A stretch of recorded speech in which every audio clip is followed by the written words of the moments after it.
Okay so hello everyone, इस video में बात करने वाले हैं पेजिंग, टीएलबी और सेगमेंटेशन के बारे में। इस वीडियो में सबसे पहले डिस्कस करेंगे मल्टी लेवल और इन्वर्टेड पेजिंग क्या होती है उसके बारे में। उसके बाद डिस्कस करेंगे टीएलबी यानी कि ट्रांसलेशन लुक असाइड बफर, ये क्या होता है। और उसके बाद सबसे इंपॉर्टेंट टॉपिक यानी कि सेगमेंटेशन, यानी कि जो हमारे पास पेजिंग में प्रॉब्लम आ रही है उसको हम सेगमेंटेशन में सॉल्व कैसे करेंगे। तो इस वीडियो में हम इन सब के बारे में बात करने वाले हैं। अगर हम एग्जाम पॉइंट ऑफ व्यू से देखें तो इनके रिलेटेड क्वेश्चन जो है हमारे पास GATE exam, UGC NET exam और यूनिवर्सिटी लेवल एग्जाम की भी अगर हम बात करें तो उनमें पूछे जाते हैं। यानी कि ये जो सारे कॉन्सेप्ट है वो बहुत ही ज्यादा इंपॉर्टेंट कॉन्सेप्ट है। अब बिना टाइम वेस्ट किए हुए आगे बढ़ते हैं और सबसे पहले बात करते हैं मल्टी लेवल पेजिंग क्या होती है। भाई साहब, मल्टी लेवल पेजिंग को समझाने से पहले आप एक मान लीजिए एक किताब है आपके पास, 1,00,000 पन्नों की वो किताब है, तो उसका आपने कुछ इंडेक्स बनाया, तो उसका इंडेक्स जो है वो आपके पास हो गया 1000 पेजेस का। तो आपके पास जो है 1000 पेजेस का तो इंडेक्स बन गया। तो अब आप क्या करोगे, आप जो इंडेक्स बना उसका भी एक और इंडेक्स बनाओगे कि हाँ यहाँ पे इसके टॉपिक्स है, यहाँ पे इसके सब टॉपिक्स है, तो जो है इंडेक्स उसका भी हम इंडेक्स बना रहे हैं। तो वही सेम फंडा हम मल्टी लेवल पेजिंग में कर रहे हैं कि अगर हमारे पास सिंपल पेजिंग जो है वो अवेलेबल है तो भी हम मल्टी लेवल पेजिंग क्यों कर रहे हैं। मल्टी लेवल पेजिंग इसीलिए कर रहे हैं कि जो हमारी पेज टेबल है, क्योंकि देखो जब हमारे पास मेन मेमोरी है उसमें हमने फ्रेम्स डिवाइड कर रखी है, जो पेज टेबल्स है वो भी है हमारे पास जो उसमें पेजेस डिवाइड कर रखे हैं। तो पेजेस तो होते ही होते हैं मेन मेमोरी के अंदर, बट उन फ्रेम्स में और भी क्या होती है, जब जिस प्रोसेस की हमारे पास एंट्री हो रही है तो उस प्रोसेस की पूरी टेबल जब हम फ्रेम में रखते हैं तब हमारे पास प्रॉब्लम क्या आएगी कि हमारे पास डेटा रखने के बजाय हम फ्रेम में ये जो सारी टेबल्स है वो क्रिएट कर रहे हैं। और हमारे पास डेटा कितना है, बहुत सारा डेटा है, तो हमें बहुत सारी टेबल्स इसमें वो करनी पड़ेगी। तो इसलिए हमने क्या किया, हमने उन जो टेबल्स है उनके करस्पॉन्डिंग भी टेबल बना दी कि हाँ इस टेबल में इस टेबल के रिलेटेड डेटा पड़ा है। तो हमने मल्टी लेवल पेजिंग में इसको सॉल्व कर दिया कि हमारे पास ये दिक्कत आ रही थी कि हमारे पास जो है इतनी सारी टेबल्स को हमें फ्रेम्स में रखना पड़ रहा था और फ्रेम जो है वो वेस्ट हो रही थी। अब बात करते हैं मल्टी लेवल पेजिंग के बारे में। अब आपको बहुत अच्छे से क्लियर होगी कि कैसे इसको हम करते हैं। सिंपल पेजिंग जो है उसको हमने लास्ट वीडियो में देख लिया था, तो इस वीडियो में बात कर रहे हैं आगे मल्टी लेवल पेजिंग के बारे में। यानी कि आपको पहले पता होना चाहिए कि कॉन्सेप्ट ऑफ पेजिंग क्या है, how page tables are created, यानी कि पेज टेबल्स हम कैसे बनाते हैं, उसके बाद जो है पेज टेबल एंट्री में हम क्या डालते हैं, इसमें क्या सारा कुछ होता है, तो ये आपको पता होना चाहिए। उसके लिए आप पिछला वीडियो रेफर कर सकते हो। अब आगे बढ़ते हैं और बात करते हैं कि हमें नीड क्या है मल्टी लेवल पेजिंग की। If page table size is greater than frame size can not store entire page table in one memory frame. यानी कि हमारे पास जब अगर मान लो पेज टेबल जो हमने बनाई है, यानी कि जो हमारे पास 1,00,000 पन्नों की किताब थी और अगर मान लो 1000 पन्नों का हमारे पास इंडेक्स बन रहा है, तो वो 1000 के हमारे पास वो 1000 ही हमारे पास एक और किताब बन जाती है ना उसकी, तो तब हमें उसका एक और इंडेक्स बनाना पड़ेगा। तो भी यही पॉइंट यहाँ पे कह रखा है, पेज टेबल की साइज क्या उससे बड़ी हो गई, फ्रेम साइज से बड़ी हो गई। हमारे पास फ्रेम की साइज कितनी थी, मान लो 4 KB की थी, तो फ्रेम साइज से बड़ी क्या पेज टेबल 2 MB की हो गई हमारे पास। तो हमारे पास क्या हुआ, उस पेज टेबल को उस फ्रेम में रख नहीं सकते। अगर उस पेज टेबल को उस फ्रेम में नहीं रख सकते तो बाकी के प्रोसेसेस है उनके करस्पॉन्डिंग फ्रेम हम कैसे लेंगे मेन मेमोरी से। Page table itself must be kept in main memory, यानी कि मैंने बता दिया कि पेज टेबल को भी हमें मेन मेमोरी में रखना पड़ेगा। If it doesn't fit, solution क्या है हमारे पास, divide page table into smaller pieces, यानी कि हमारे पास और उनको भी जो हमारे पास पेज टेबल बन रही है उनको भी पेजेस में डिवाइड कर दो, तब हमारे पास क्या होगा, एक और पेज टेबल बन जाएगी। इंडेक्स का इंडेक्स हमने बना दिया। अब आगे बढ़ते हैं और बात करते हैं इन्वर्टेड पेजिंग के बारे में। इन्वर्टेड पेजिंग में हमने क्या किया, एक मतलब जो प्रोसेस है हमारे पास, process P1 P2 P3 P4, तो हमारे पास क्या हो गया, इन सारे प्रोसेस की अलग अलग पेज टेबल्स हो गई। बट हमने इसमें क्या किया, इसमें हमारे पास एक यूनिवर्सल टेबल हमने क्रिएट कर दी, यानी कि एक ही टेबल होगी पूरे के पूरे सिस्टम के लिए। अगर हमारे पास 10 प्रोसेस थे तो नॉर्मल में क्या हो रहा था, 10 पेज टेबल क्रिएट हो रही थी, बट इसमें हमने क्या किया, एक ही पेज टेबल हम क्रिएट कर रहे हैं यूनिवर्सल, इसको ग्लोबल पेज टेबल हम बोल सकते हैं। पर इसके जो है हमारे पास नॉर्मल जो थी उसमें डिसएडवांटेज क्या थे कि जो हमारा मेमोरी स्पेस है वो वेस्ट हो रहा है। बट इन्वर्टेड पेजिंग में हमने क्या कर दिया, हमारे पास हमने एक ही सिंगल पेज टेबल कर दी, जिसमें क्या हो गया, number of entries is equal to number of frames in memory. अब नॉर्मल पेजिंग में हम क्या कर रहे थे, पेज नंबर है हम वो बाहर लिख रहे थे और उसके करस्पॉन्डिंग कंटेंट्स फ्रेम नंबर है वो उसके अंदर लिख रहे थे। पर इन्वर्टेड में हमने क्या कर दिया,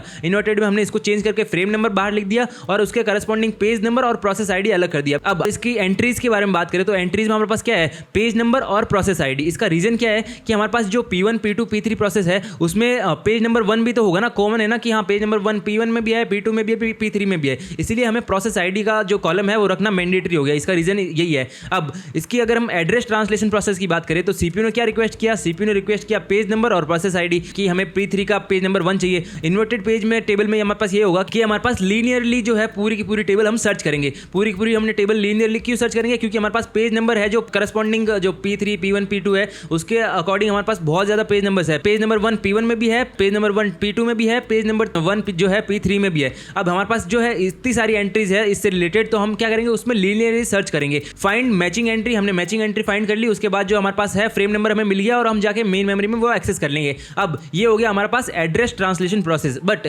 इसकी जो एडवांटेजेस और डिसएडवांटेजेस है उसकी अगर हम बात करें तो एडवांटेज में तो हमारे पास मेमोरी सेव हो गई क्योंकि एक ही टेबल हमने बना दी, वन ग्लोबल टेबल। अब इसका यूटिलाइजेशन अगर हम देखें मेमोरी का यूटिलाइजेशन है वो हमने बहुत ही ज़्यादा अच्छा कर लिया। बस इसका डिसएडवांटेज क्या हुआ, हमें लीनियर सर्च यानी कि हमारे पास पूरी की पूरी टेबल हमें सर्च करनी पड़ रही है। उसमें तो क्या था, हम लोग पेज नंबर पे जाते थे और हमें फ्रेम नंबर मिल जाता था। इसमें हमें पूरी की पूरी टेबल सर्च करनी पड़ेगी, उसके बाद हमें जाके वो जो हमारा फ्रेम नंबर है वो मिलेगा। तो यानी कि ये स्लोअर है, किससे, नॉर्मल पेजिंग से ज़्यादा स्लो है यहाँ पे। तो रेयरली यूज इन प्रैक्टिस है। ये अच्छी होने के बावजूद भी हम इसको बहुत ही रेयर यूज करते हैं, क्योंकि हमारे पास परफॉर्मेंस का इशू आ जाता है। हमारे पास परफॉर्मेंस का इशू कैसे आ जाएगा, क्योंकि ये जो हमारे पास स्लो है, तो हमने मेमोरी सेविंग तो कर ली बट हमारे पास परफॉर्मेंस इसकी इंक्रीज हम नहीं कर पाए। ये थी इन्वर्टेड पेजिंग। अब आगे बढ़ते हैं और बात करते हैं टीएलबी के बारे में। टीएलबी क्या है, ट्रांसलेशन लुक असाइड बफर। इसमें हम क्या करते हैं, सिंपल फॉर्मेट में समझिए कि हमारे पास कोई कैशे मेमोरी है, अगर कोई भी प्रोसेस जो हमारे पास बार बार यूज हो रहा है उसके रिलेटेड, तो हमें उसका जो रिलेटेड फ्रेम नंबर है वो हम कैशे मेमोरी में रख देंगे और जो हमारे पास सीपीयू है वो डायरेक्ट उस कैशे मेमोरी से एक्सेस कर लेगा। तो हम इसको इस वे में भी समझ सकते हैं। तो इसको हम डिटेल में अगर समझे तो हमारे पास क्या प्रॉब्लम है पेजिंग में,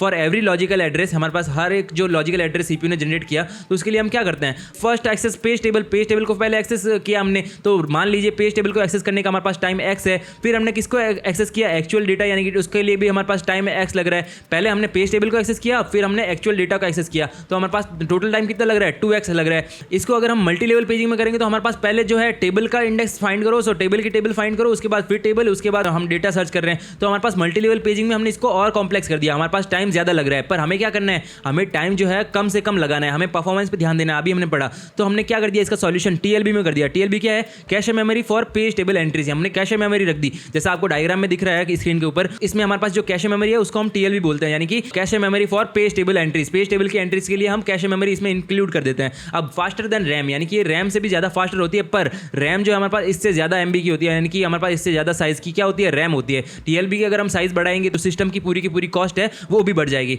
अब अगर हम इसके प्रोसेस की बात करें तो प्रोसेस में हमारे पास क्या है, सीपीयू ने जनरेट किया एक लॉजिकल एड्रेस हमारे पास सीपीयू जनरेट करता ही है। अब उसके बाद क्या हुआ, टीएलबी ने चेक किया कहां पे, पहले कैशे में चेक किया, अगर वो कैशे में मिल गया हमारे पास तो हमारे पास टीएलबी हिट हो गया। बट अगर मिस हो गया तो हम क्या करेंगे, हम पहले नॉर्मल टेबल पे जाएंगे, फिर टेबल के बाद वापस हमें जो फ्रेम जो मेन मेमोरी में है वहां जाना पड़ेगा। हमें टीएलबी हिट हुआ तो बहुत अच्छा, मिस हुआ तो फिर हमें नॉर्मल प्रोसेस फॉलो करना पड़ेगा। अब अगर मान लो हमारे पास जो क्वेश्चन आता है वो कैसे आता है, कि हमारे पास एग्जाम में अगर मान लो क्वेश्चन आता है तो वो कैसे आएगा, तो हमें इसके लिए हमारे पास इफेक्टिव मेमोरी एक्सेस टाइम का फॉर्मूला होता है, हमारे पास EMAT effective memory access time, इसका हमारे पास एक फॉर्मूला होता है, उसको हमें याद करना पड़ेगा।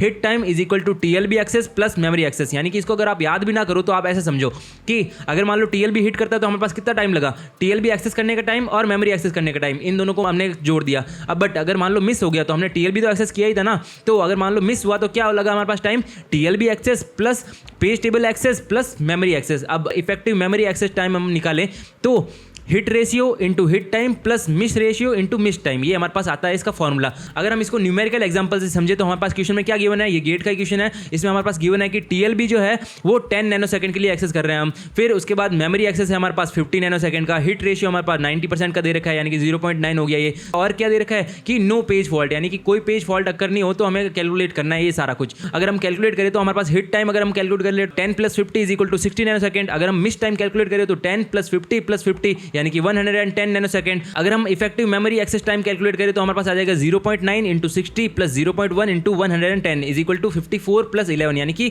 65 नैनोसेकंड हमारे पास आ जाएगा इफेक्टिव मेमोरी एक्सेस टाइम। तो ये हो गया हमारे पास टीएलबी का फंडा। अब यहाँ पे हमारे पास जो टीएलबी है उसकी मैंने पहले ही बता दिया कि इसकी जो साइज है वो लिमिटेड है, इसलिए वो बहुत ज्यादा कॉस्टली होगा अगर हम उसकी साइज बढ़ाएंगे तो। टीएलबी फास्ट है बट जो है टीएलबी लिमिटेड साइज की हमारे पास। Performance depend on high hit ratio, अगर हिट करेगा तो ही हमारे पास परफॉर्मेंस इंक्रीज होगी। Low hit ratio is equal to TLB adds overhead instead of improving, यानी कि अगर मान लो हिट नहीं करा तो हमारे पास टीएलबी ने क्या ऐड कर दिया, एक ओवरहेड ही तो ऐड किया इसमें। If page not in memory page fault occurs extra handling requires, ये तो हमने बेस्ट केस देखा। अगर हमारे पास मेमोरी में पेज नहीं होता तो हम एक्स्ट्रा हैंडलिंग रिक्वायर्ड होती है इसके लिए। तो if page not in memory page fault occurs and extra handling requires. तो ये था टीएलबी का फंडा।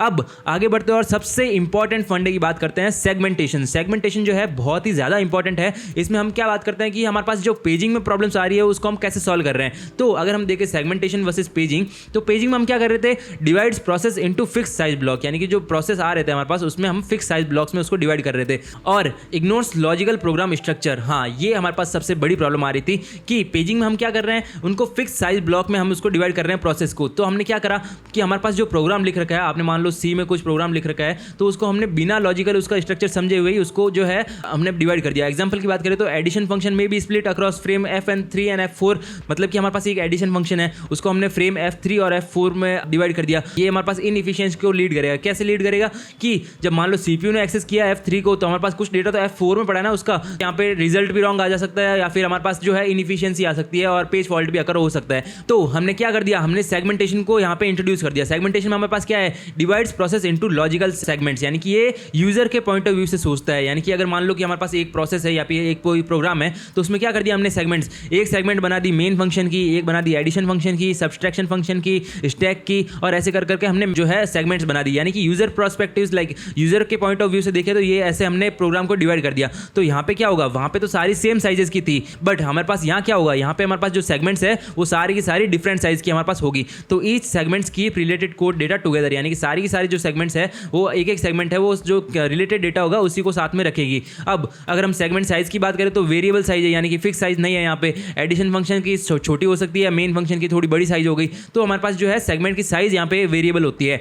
अब एड्रेस ट्रांसलेशन की अगर हम बात करें तो हमारे पास क्या होता है, CPU generates logical address. CPU क्या करता है, CPU को ना तो सेगमेंटेशन का पता है ना उसको पेजिंग का पता है, उसको कुछ नहीं पता है, बट वो क्या करेगा, वो लॉजिकल एड्रेस जनरेट करेगा। उसमें क्या होगा, लॉजिकल एड्रेस में हमारे पास यहाँ पे भी जो MMU है वो मैप करने के काम आएगी। मेमोरी मैनेजमेंट यूनिट जो है उसको मैप करेगी किसके साथ, जो हमारे पास सेगमेंट्स है उसके साथ, वो जो है MMU उसको मैप करेगी। ये हमने पढ़ रखा है प्रीवियस लेक्चर में भी। तो CPU ने क्या जनरेट किया, लॉजिकल एड्रेस जनरेट किया। उसमें क्या है, सेगमेंट नंबर प्लस ऑफसेट है उसमें। तो वहाँ पे जो सेगमेंट नंबर है वो क्या करेगा, हमारे पास जो है सेगमेंट टेबल उस तक इंडेक्स करेगा हमें। तो हमारे पास वो वहाँ पे हम पहुँच गए सेगमेंट टेबल पे। अब हमारे पास जो गेट बेस प्लस साइज है वो कैसे आएगा, तो हमने जो है हमारे पास डायग्राम दिख रहा है उसमें एक कंस्ट्रेंट लगा रखा है। क्या कंस्ट्रेंट लगा रखा है, जो ऑफसेट की वैल्यू है हमेशा less than is equal to size होनी चाहिए। अगर मान लो आपके पास ऑफसेट की वैल्यू 500 है और जो हमारे पास साइज है वो 400 ही है, तो हमारे पास इसमें क्या करेंगे, हम जो है उसको ट्रैप में फंसा देंगे या फिर उसको है इंटरप्ट कर देंगे। अगर हमारे पास ऑफसेट की वैल्यू जो है उससे कम है या फिर इससे इक्वल है तो हम उसको फिजिकल एड्रेस यानी कि आगे जो मेन मेमोरी है उसको है उससे मैप कर देंगे। अगर नहीं है तो उसको नहीं करेंगे, उसको हम इंटरप्ट कर देंगे। हमारे पास जो है अगर मान लो ऑफसेट की साइज जो है less than is equal to size होती है तो हमारे पास जो है हम उसको फिजिकल एड्रेस प्रोवाइड कर देंगे कि हाँ हमारा फ्रेम नंबर ये है और आप यहाँ से यहाँ तक का इसको एड्रेस एक्सेस करना है। अब सेगमेंटेशन के एडवांटेज क्या हुए हमारे पास, सेगमेंटेशन का ये एडवांटेज हुआ हमारे पास, पहला तो है लॉजिकल ऑर्गेनाइजेशन, यानी कि सेगमेंट्स है वो मीनिंगफुल यूनिट्स है। और सेकंड क्या है, वेरिएबल साइज फ्लेक्सिबिलिटी, साइज की भी फ्लेक्सिबिलिटी है, हर एक सेगमेंट जो है वो अलग अलग साइज की हो सकती है। अब प्रोटेक्शन क्या है हमारे पास कि डिफरेंट परमिशन फॉर सेगमेंट्स, यानी कि हर एक जो सेगमेंट है उसके लिए हम डिफरेंट परमिशन सेट कर सकते हैं। और लास्ट क्या है, शेयरिंग, यानी कि segments can be shared across processes, यानी कि सेगमेंट्स को हम शेयर भी कर सकते हैं प्रोसेसेस के साथ। अब ये क्या हो गया, ये सारे हो गए एडवांटेजेस। तो इस वीडियो के लिए बस इतना ही, मिलते हैं हम आपको नेक्स्ट वीडियो में, तब तक के लिए बाय बाय।